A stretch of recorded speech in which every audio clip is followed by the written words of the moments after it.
ನಾಳೆ ಪ್ರಾಣ ಉಳಿಬೇಕು, ನಾಳೆ ಯಾರಿಗೂ ಪ್ರಾಣ ಹಾನಿ ಆಗಬಾರ್ದು ಅಂತಕ್ಕಂಥ ದೃಷ್ಟಿಯಲ್ಲಿ ಈ ಥರ ನಾವು ನಮ್ಮ ಜವಾಬ್ದಾರಿ ಏನಿದೆ ಜಿಲ್ಲೆಗೆ ನೀವೇನು ಅಂದ್ಕೊಂಡಿದ್ದೀರ ನಿಮ್ಮ ಹತ್ತರಷ್ಟು ನಾವು ಜಿಲ್ಲೆಗೆ ಜವಾಬ್ದಾರಿಯುತವಾಗಿ ನಡ್ಕೊಳ್ತಕ್ಕಂಥ ಕೆಲಸ ಮಾಡ್ತಾಯಿದ್ದೀವಿ.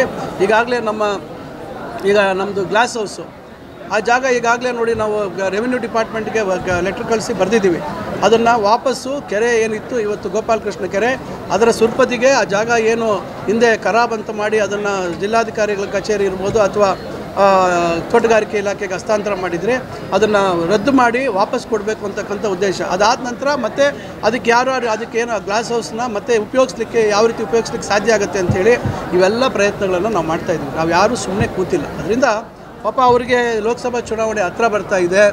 ಅವರಿಗೆ ತಮ್ಮ ಪಕ್ಷದಲ್ಲೇ ಬಹುಶಃ ಚುನಾವಣೆಯಲ್ಲಿ ಅವರಿಗೆ ಸ್ಪರ್ಧೆ ಮಾಡುವಂಥದ್ದಕ್ಕೆ ಅವರಿಗೆ ಅವಕಾಶ ಸಿಗದೇ ಇರತಕ್ಕಂಥ ಒಂದು ಅನುಮಾನ ಬಂದಿರ್ಬೋದು.